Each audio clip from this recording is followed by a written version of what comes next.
Meus irmãos, a paz do Senhor Jesus, que Deus venha abençoar a sua vida, a sua família, o seu ministério. Estamos aqui para mais uma aula do nosso curso IBADEM, Instituto Bíblico Assembleia de Deus Missão. Nós estamos aqui da Assembleia de Deus do Campo de Aparecida de Goiânia, né? Bispo Paulo de Tarso Amador, nosso presidente. E estamos aqui para mais uma aula desse maravilhoso curso de nível médio. E nós já estamos na reta final desse curso, né? E eu louvo a Deus pela sua vida que chegou até aqui, que perseverou durante todo esse tempo. Foi uma longa caminhada, mas nós já estamos aqui vendo muito perto, né, a conclusão deste trabalho. Estamos aqui já na nossa quarta aula de Paracletologia, que é a doutrina do Espírito Santo. Tenho certeza que Deus falará poderosamente, de forma especial, aos nossos corações através desta aula. Vamos para a nossa apostila. E nós já estamos aqui na página 37, continuando as obras do Espírito Santo. Nós vimos a quinta obra do Espírito Santo, que é os frutos do Espírito Santo, né? A sexta obra do Espírito Santo são os dons espirituais. Talvez esse seja a atuação mais evidente do Espírito Santo nas nossas vidas, porque nós falamos muito, né, sobre os dons espirituais, né, sobre a capacitação sobrenatural que o Espírito Santo concede aos seus servos para fazer a sua obra. E esta obra do Espírito Santo nas nossas vidas, não que as outras sejam menos importantes, mas ela é especial, porque Jesus, né, quando Marcos registra as suas últimas instruções ali no Evangelho de Marcos aos seus discípulos e a nós também, obviamente, quando ele diz: ide pregar o Evangelho a toda criatura, aquele que crê e for batizado será salvo, aquele que não crê será condenado. E aí o Senhor de Jesus, ele fala algo muito importante: esses sinais seguirão os que crerem. Irmãos, você crê? Se nós cremos, precisamos ver os sinais. Aonde estão os sinais? Os sinais seguirão os que crerem. Isso é uma afirmação de Jesus. Jesus afirmou os sinais. Que sinais são esses? O Espírito Santo aperfeiçoando as nossas vidas com as suas obras restauradoras. Ele nos proporciona os dons espirituais, que através desses dons é que os sinais são manifestados. Por isso que os dons espirituais são tão importantes. Dom é uma grande dádiva que o Espírito Santo concede aos seus servos. Os 9 dons do Espírito Santo se dividem em 3 grupos de 3, que são os seguintes. Veja, são 9 dons, e esses dons eles se dividem em 3 grupos, e cada grupo tem 3 dons. Tá vendo aí o número 3 repetindo aí 3 vezes, né? 9 dons se divide em 3 grupos, e cada grupo tem 3 dons, né? O número 3, aliás, na tipologia, ele é muito poderoso, né? Deus, ele trabalha de forma tríplice nas nossas vidas. Os dons de revelação, ao primeiro grupo, né? Sabedoria, ou a palavra de sabedoria.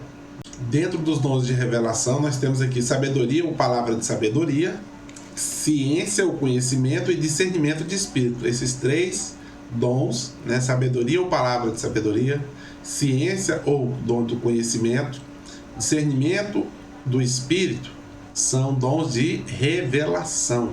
De pronto, meus irmãos, nós temos aqui uma situação interessante, né? A gente sempre tem essa noção do dom de revelação. É quando Deus revela o oculto e o escondido. Deus revela aquilo que ainda não aconteceu, né? Deus, ele de forma sobrenatural traz ao conhecimento do servo de Deus, do profeta, né? Esta verdade, esse segredo. E tem pessoas que querem viver disso, porque é mais fácil você ficar procurando pessoas que têm o dom de revelação nesta área do que ler Bíblia, né? O problema é que, infelizmente, muitas pessoas, primeiro, usam os dons com benefício próprio, usa o dom como controle de outras pessoas e finge que usa o dom, mas na verdade não tem o dom. Eles mentem, né? Os falsos. E se a palavra de Deus não estiver em nós, irmão, nós não temos condições nem capacidade de discernir isso. Então veja que o dom de revelação, ele está mais ligado à questão da palavra de sabedoria. Qual palavra de sabedoria? A palavra de Deus nas nossas vidas. O dom do conhecimento. Conhecer o quê? Né? Conhecer a palavra de Deus. O dom de discernimento. Conhecer os espíritos. Né? Se o espírito é de Deus, se não, o apóstolo Paulo deixa isso muito claro. Segundo grupo, os dons de poder. Vamos ver aqui os dons de poder. Fé sobrenatural. Os dons de curar, e aqui eu coloquei uma observação que os dons de curar estão no plural, ou seja, existem várias maneiras de Deus agir, né? Ele age de várias formas, não é um tipo só de cura, né? Ele usa de várias maneiras para curar, para exercer esse dom especial. Milagres ou maravilhas, né? Os dons de milagres são aqueles dons, aquela ação sobrenatural do Espírito Santo que faz com que muitos reconheçam que Ele é Deus nas nossas vidas. É muito importante. E o terceiro grupo, os dons de inspirações verbais. Aí aqui nós temos o dom de línguas, nós temos o dom de profecia. Tá vendo onde entra o dom de profecia aqui? Não é na revelação, é nos dons de inspirações verbais. É diferente, né? Interpretação de línguas estranhas. Esse é um dom importante que muitas pessoas não buscam, que muitas pessoas às vezes não valorizam, nem reconhecem como sendo um dom importante, mas ele é importante, porque muitas profecias de Deus para as nossas vidas, ele vem por intermédio de língua estranha. E aí o apóstolo Paulo, em 1 Coríntios 14, vai dizer que se não houver quem interprete essas línguas, a igreja fica sem fruto, né?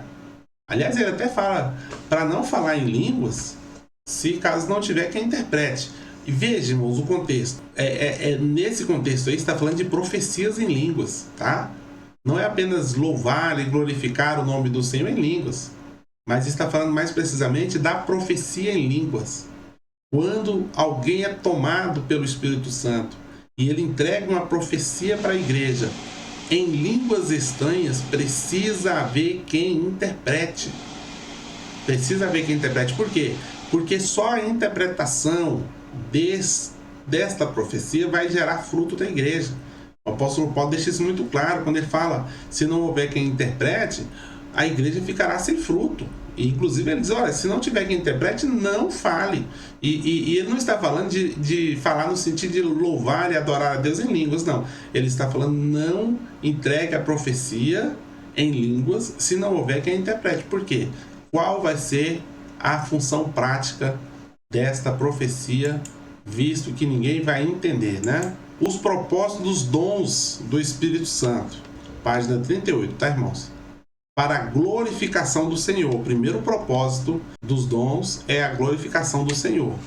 O segundo, para a edificação da igreja do Senhor.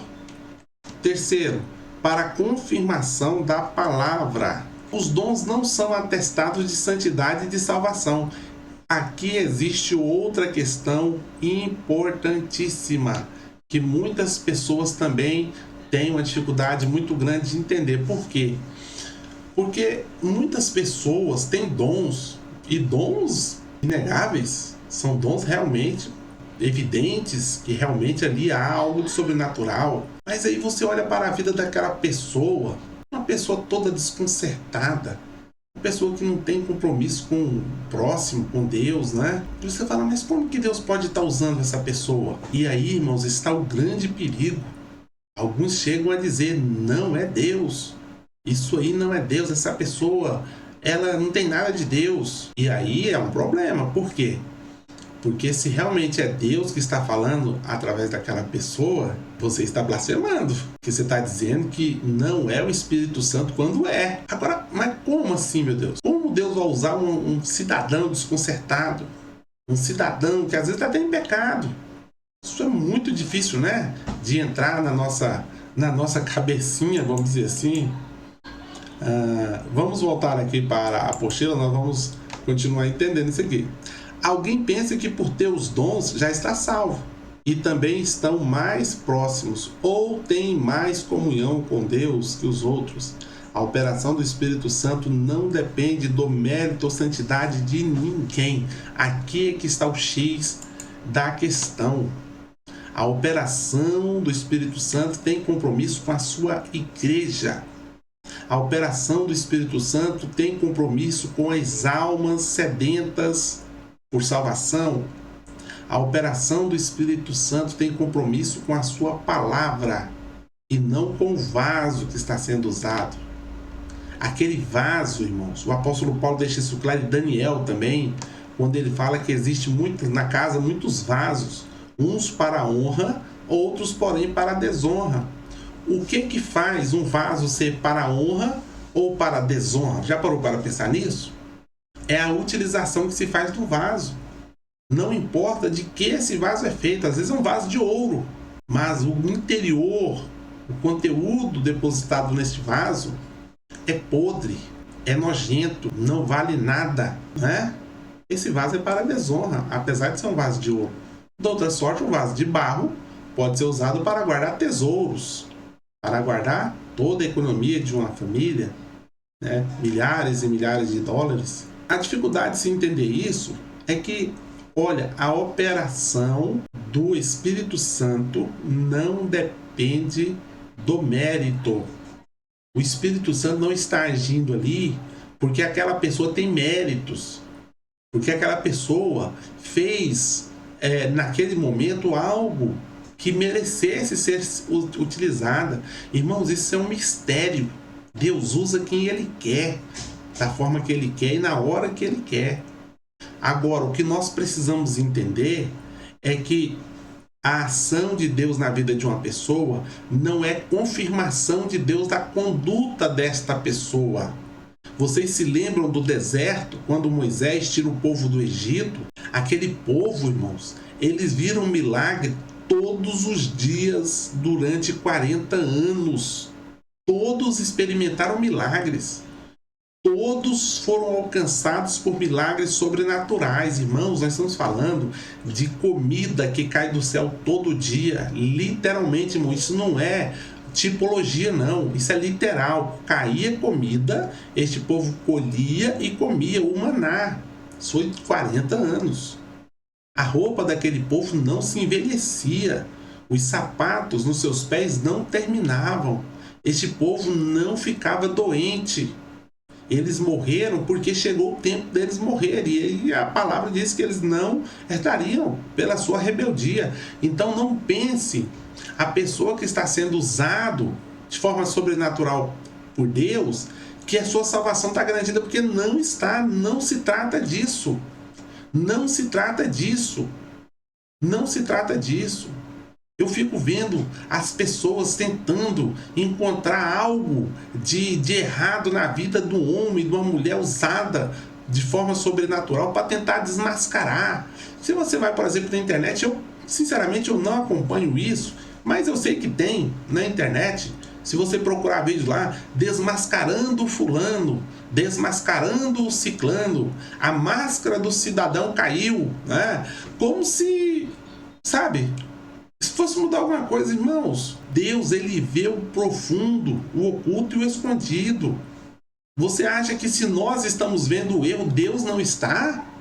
Como o profeta Abacuque, né? Será que o Senhor é tão inocente de olhos que não consegue contemplar o mal? Irmãos, não brinca com Deus, não. É quem está brincando com Deus é quem está achando que Deus precisa de advogado. Deus não precisa. Nós precisamos de advogado, Deus não. Tá? Então cuidado com esse negócio. Olha, viu a pessoa que você conhece a vida, uma vida até desconcertada, usada, louve a Deus. Você não vai estar louvando a pessoa, você não vai estar glorificando o nome da pessoa, você vai estar glorificando o nome do Senhor que teve misericórdia. Aí a gente entra até no baixo padrão, né? Quando a gente fala, Deus usou até a jumenta, até a jumenta Deus usou para falar lá com o profeta, e o profeta também era um cabra desconcertado, e Deus usava. Balaão, irmãos, vai ver a história de Balaão, como é que ele terminou. Foi morto porque ensinou o povo a se contaminar sexualmente, e ele era um usado. Como não dizer que ele não era usado? Sobre as suas tendas, ó Israel, não pode encantamento. Israel será abençoado e abençoará as nações. Isso é profecia de Balaão, né? Essas profecias não são verdadeiras porque Balaão era um homem interesseiro, ele estava ali interessado na fortuna, nos tesouros que lhe foi prometido para que amaldiçoasse Israel. Não. Balaão era um homem que não tinha compromisso e Deus usou inclusive a jumenta para que o propósito na vida dele se cumprisse, né? Então, usando aqui um baixo padrão de linguagem, me perdoe, mas Deus usa muito jumenta até hoje. Muitas bestas quadradas são usadas, irmãos. E essas pessoas acham que são, sabe, celebridades, que são, né, intocáveis. No dia do acerto de contas é que o Senhor tratará essas pessoas como elas verdadeiramente são. Senhor, Senhor, em teu nome eu expulsei demônios, eu falei línguas, operei milagres. E o Senhor vai falar o quê? Apartai-vos de mim para o fogo eterno, vós que praticais a iniquidade. Tá? Deixa que Deus vai cuidar no momento certo. Deus vai tratar. Porque eu entendo aí, irmãos, é um entendimento meu. Dom é um presente dado a alguém, né? Deus dá o dom. Agora, a pessoa decide como usa. Tem pessoas que usam com temor. Tem pessoas que usam honrando aquele que lhe deu o presente, não o seu próprio nome. Tem pessoas, infelizmente, entretanto, que o usa para benefício próprio, de forma errada. Prevarica. E veja, olha, isso aqui que eu vou falar é grave, mas eu acho que eu preciso falar. Se é pior uma pessoa desconcertada ser usada para abençoar a vida de outras, cura, milagres, transformação, salvação, ó, ou a pessoa que recebe o dom esconde o dom debaixo do alqueire? Qual que está fazendo mais mal? Porque pelo menos o desconcertado está usando o dom e abençoando as pessoas. Jesus não falou, importa que a palavra seja pregada? Uns pregam por inveja, outros por contenda, mas importa que o evangelho seja pregado. O apóstolo Paulo também fala isso, né? E aquele que pega o dom e esconde, não abençoa ninguém. Não abençoa ninguém. Será que essa pessoa terá um tratamento diferente no dia da prestação de conta daquele que praticou iniquidade? Porque o nome disso é prevaricação. O que é prevaricação? Prevaricação é uma autoridade presenciar uma infração, um crime e não agir. Você é a autoridade do céu, Deus te deu o dom, você está vendo a pessoa precisando e você não age. Isso é prevaricação, isso é pecado. Se o outro está cometendo o pecado lá, você também. E eu estou falando da possibilidade da pessoa que tem o dom e não usa. Não vou usar não. Conheço pessoas que dizem o seguinte: não, eu não vou mais entregar recado de Deus porque eu entreguei o recado da irmã, não acreditou. Problema da irmã. A irmã ficou com raiva de mim. Problema dela. Porta, irmãos, é que o Senhor, ele chegue na vida dessas pessoas e elas não serão tomadas por inocente porque foi avisada. Deus não fará nada sem antes avisar os seus santos profetas. Tá? Então, cuidado com olhar o cisco no olho dos outros, tendo uma trave nos nossos olhos. Cuidado, isso é perigoso. Nós não podemos descuidar disso. Continuando aqui, meus irmãos, regulamento dos dons espirituais está na página 48 da sua apostila. A faísca que fende as árvores, queima casas e mata gente. É da mesma natureza da eletricidade gerada na usina, que são eficientes, que ilumina as casas e aciona as fábricas. A diferença está apenas em que a da usina é controlada. Em 1 Coríntios, capítulo de número 12, Paulo revelou os grandes recursos espirituais de poder disponível para a igreja. No capítulo 14, ele mostra como esse poder deve ser regulado, de modo que edifique em lugar de destruir a igreja.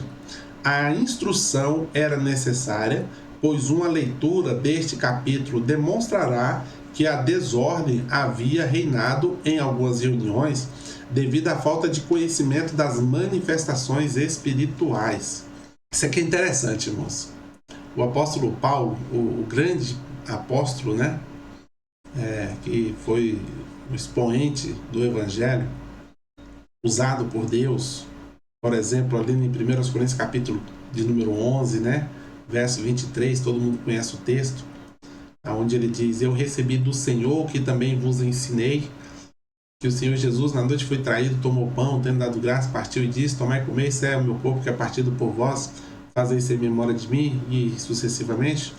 Lá no segunda carta aos Coríntios, ele, lá no final, capítulo 13, salvo engano, ele diz que foi até o terceiro céu, e ali ele viu o paraíso, e viu coisas que não convém ao homem falar. Um homem cheio da revelação da graça de Deus, isso ninguém duvida, né? Entretanto, quando a gente lê as cartas do apóstolo Paulo, ele tem 13 cartas, né, registradas no Novo Testamento, a gente percebe que Paulo ele não tinha dificuldade nenhuma em dizer: olha, eu ouvi de alguns irmãos que está havendo dissensão, foi-me informado que está acontecendo isso, isso e isso. E eu ouço que entre vós, nas vossas reuniões da Santa Ceia, da culto do amor, né, há dissensões, e em parte creu. Percebe que ele está falando aí que alguém contou para ele? Não foi revelação, foi informação. Deus também trabalha com informação. Ele podia ficar, né, isolado de tudo e de todos, só recebendo de Deus revelações, né? Igual algumas pessoas que querem ficar só no monte. Um monte, né? Aqui, não estou criticando, não, irmãos. Eu estou dizendo que informação também é muito válida. E está na Bíblia. Se está na Bíblia, é inspirada, não é? Lá no capítulo 7 de 1 Coríntios, quando Paulo está falando do casamento, tem algumas partes que ele fala: diz o Senhor. E ele dá, né, a posição. E outros falam assim: digo eu, né? Eu falo como por permissão e não por mandamento. Ou seja, não é um mandamento, é uma permissão. Eu estou dizendo que pode fazer isso aqui. É a palavra dele. Veja, irmãos, existe aí controle, existe aí temperança, existe aí discernimento.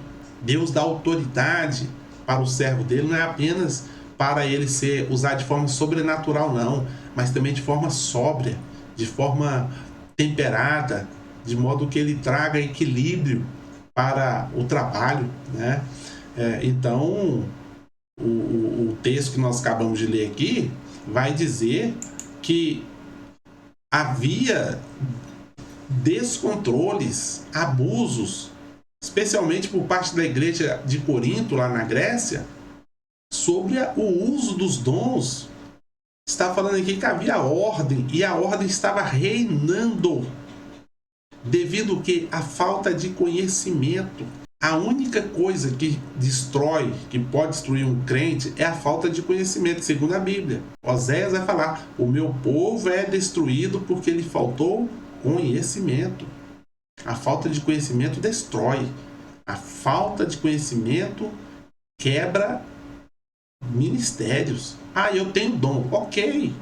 Nós acabamos de falar aqui dos dons, que às vezes são usados de forma errada. Por quê? Porque falta o conhecimento de como usar esse dom de forma correta. Precisamos aprender a usar o dom de Deus de forma correta. E como nós fazemos isso? Através do conhecimento da palavra. Não há outra maneira. Tem pessoas que recebem o dom de revelação e querem uma revelação de como usar o dom. Não tem. Precisa haver estudo, dedicação ao ensino. Escola de profeta era a escola bem na antiguidade do Antigo Testamento, que proporcionava o conhecimento da lei do Senhor, da Torá. Era isso a escola de profeta. Lá não ensinava a profetizar, não. Ensinava o que era agradável a Deus, o que não era, o que Deus queria que fizesse, o que ele não queria que fizesse. Isso eram as escolas de profetas, tá? Então nós não podemos confundir as coisas de forma nenhuma. Ainda na página 48, capítulo 14 de 1 Coríntios, tá, irmãos? Expõe, continuando aqui, meus irmãos, no capítulo 14 de 1 Coríntios, expõe os seguintes princípios para este regulamento. A página 48 aí da sua apostila: valor proporcional. edificação, sabedoria, autodomínio, ordem. Os dons são uma grande dádiva do Espírito, porém eles devem ser utilizados com amor, temor e responsabilidade, sem soberba ou interesse próprio. Precisa haver edificação, precisa haver sabedoria, precisa haver autodomínio, precisa haver ordem. O apóstolo Paulo fala: quer comais, quer bebais, quer façais qualquer outra coisa que seja feita para a glória do Senhor, que seja feita para a edificação da igreja. Quando reunir, um tem salmo, outro tem hino, outro tem cântico. Faça-se tudo para a glória de Deus. Senão não podemos jamais perder de vista que o nome do Senhor deve vir primeiro. Glorificado seja o nome santo do Senhor Jesus. Olha só, quando o pai de família se levantar e cerrar a porta e começardes de fora a bater à porta, dizendo: Senhor, Senhor, abre-nos. E respondendo ele vos disser: não sei de onde sois. Então começareis a dizer: temos comido e bebido na tua presença, e tu tens ensinado nas nossas ruas. Ele vos responderá: digo-vos que não vos conheço, nem sei de onde vós sois. Apartai-vos de mim, vós todos que praticais a iniquidade. Isso aqui é algo importante que o Senhor ele fala aqui: apartai-vos de mim, vós que praticais iniquidade, né? Iniquidade e pecado é a mesma coisa? Bom, iniquidade é pecado e pecado é pecado, ok. Mas quem comete pecado e quem comete iniquidade? Aí é uma diferença. Segundo o entendimento, né? Isso não é um ponto pacífico, mas enfim, o pecado é cometido por aquele que não tem conhecimento, aquele que não conhece o Senhor, ou seja, aquele que está em trevas, né? Iniquidade, por outro lado, ela é cometida por quem conhece, por quem sabe o que está fazendo, sabe o que é certo e o que é errado, mas está fazendo errado, né? Então, a iniquidade é cometida por cristão, por servo de Deus, não é por ímpio, entendeu? Então, aqui está falando de quem? De ímpios? Não, está falando de iníquo, ou seja, de pessoas que sabiam o que precisava ser feito e acabou fazendo diferente. Muitos me dirão naquele dia: Senhor, Senhor, não profetizamos nós em teu nome? E em teu nome não expulsamos demônios? Em teu nome não fizemos muitas maravilhas? E então eu lhes direi abertamente: nunca vos conheci. Apartai-vos de mim, vós que praticais a iniquidade. Então veja que há muita certeza no que o Senhor está falando. Continuando o texto aqui, meus irmãos. Muitos me dirão naquele dia: Senhor, Senhor, não profetizamos nós em teu nome? E em teu nome não expulsamos demônios? E em teu nome não fizemos muitas maravilhas? E então lhes direi abertamente: nunca vos conheci. Apartai-vos de mim, vós que praticais a iniquidade. Louvado seja Deus. Então isso aqui é algo muito sério. E o fato da pessoa ser usada por dons, né, não quer dizer que essa pessoa está agradando a Deus. Agradar a Deus e viver uma vida de santidade e viver uma vida praticando dons são coisas totalmente diferentes. Nós precisamos entender de uma vez por todas essa verdade. Continuando aqui, meus irmãos, aí na página 50, o Espírito leva a noiva ao noivo. Devemos viver uma vida cheia do Espírito Santo, porque o Espírito Santo é o personagem que está incumbido de preparar e levar a noiva ao noivo, assim como Eliezer ficou incumbido de buscar uma noiva para Isaac. Aqui é onde entra a questão do estar selado, né? Estar na presença do Espírito Santo de forma contínua, tá? Ou seja, uma virgem, mas uma virgem que tem um azeite. O azeite é representação da presença do Espírito Santo. Por quê? Porque o Espírito Santo um dia ele vai subir aos céus e levará consigo aqueles que têm comunhão com ele, que tem o selo, que tem a proteção e que tem a garantia dele. E o nome disso é o casamento do noivo Jesus Cristo com a noiva igreja. Repito, é por isso que muitos não entendem Por que alguns irão e outros não? Porque existe um processo muito rigoroso. Provavelmente, o que se espera de mais rigoroso na vida do crente, na dispensação da graça, é justamente manter uma comunhão com o Espírito Santo, de santidade, de temor, de alegria, de gratidão, de consciência, de conhecimento, de operação dos dons, né? De convencimento, né? Da verdade, do juízo, do pecado, da renovação, da regeneração, da transformação, da nova criatura. Todos esses requisitos, irmãos, eles vão construindo a casa sobre a rocha. É um processo longo, alguns casos demorado e outros não, mas em alguns demorado. E isso é para a vida toda. Veja, ninguém vai entrar no céu aposentou de tanto tempo de crente, né? Não, tem 30 anos que eu sirvo a Deus, agora eu vou parar, né? Porque eu já garanti meu lugar no céu. Isso é salvação pelas obras. Isso não vai acontecer. Não vai acontecer. Ninguém vai entrar no céu lá porque trabalhou durante 40 anos, durante 30 anos, durante 50, como eu vejo muitos falando, né?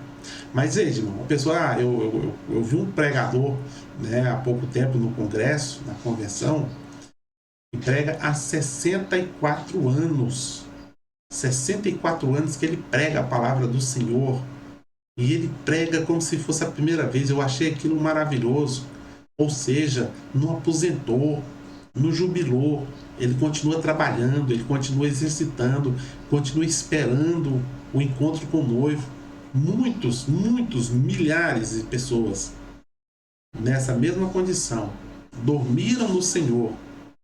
Seu corpo foi sepultado em um túmulo, né? Aguardando essa promessa. E essa promessa não cessou na vida desta pessoa. Um dia, ao soar da trombeta, na voz do arcanjo, os mortos em Cristo ressuscitarão primeiro. Depois nós, os que estivermos vivos, seremos transformados e encontraremos com o Senhor na glória. Essa garantia ela é perene, ela é eterna. Até aquele grande dia, irmãos, não tenha dúvida. Não importa se nós vamos estar aguardando em vida, no sentido da vida física, ou dormindo, no sentido de já ter encerrado a nossa jornada sobre essa terra. Não faz diferença. Você está em Cristo. Se você está em Cristo, tenha toda a segurança. Nós, que somos seres humanos, né? Nós temos um receio, uma dificuldade de lidar com a questão da morte. Oh, Senhor, e as promessas, Senhor? A maior promessa, meu irmão, nas nossas vidas é a salvação, é a vida eterna. Essa promessa, ela cumpre todas as outras, porque nada se compara com o que há de ser revelado no céu. E tudo isso através do Espírito Santo. Então, o Espírito Santo, ele é o responsável por fazer este grande e poderoso casamento que se realizará nas bodas do Cordeiro. Que nós estejamos lá, vamos estar sempre atentos, vigilantes, atuantes, perseverantes, para que aquele dia não nos pegue desprevenido, para que nós possamos participar desse grande e poderoso encontro com o Senhor nos ares, lá nas bodas celestiais. Isso vai ser maravilhoso, as bodas do Cordeiro, né? Que Deus venha abençoar as nossas vidas, que o Senhor venha nos fortalecer, que o Senhor venha nos renovar a cada dia, a cada manhã, para que nós possamos continuar perseverando, para que o nome do Senhor venha a ser glorificado nas nossas vidas. Nós encerramos por aqui, meus irmãos, a nossa 22ª apostila desse curso, que tem 24, portanto faltam apenas 2 agora, né? E eu tenho certeza que essa é uma das mais importantes. Eu sempre falo que todas as apostilas são importantes, mas cada uma tem a sua importância, né? E essa é importante por quê? Porque fala justamente dessa sublimidade do relacionamento do crente com o Espírito Santo, né? Leia, irmão, não faça só o apanhado aqui, porque aqui é muito rápido, não dá para a gente aprofundar nas matérias. Mas quando você estiver lendo a sua apostila, Quando tiver uma referência bíblica, abra a sua Bíblia, leia a referência, entenda do que realmente o comentarista da revista está falando ali. Se você não fizer isso, você vai estar lendo como se fosse uma revista qualquer, e não é, meus irmãos. É para conhecimento, é para profundidade. Agora, isso dá trabalho, não é uma coisa relativamente simples. Precisa de perseverança, não é? Faça assim, e eu tenho certeza que Deus vai te abençoar de forma especial, de forma poderosa, e nós seremos vitoriosos em nome do Senhor. Que Deus vai abençoar a sua vida, a sua família, o seu ministério, e nós nos vemos na próxima aula, querendo Deus. Fique na paz do Senhor Jesus Cristo.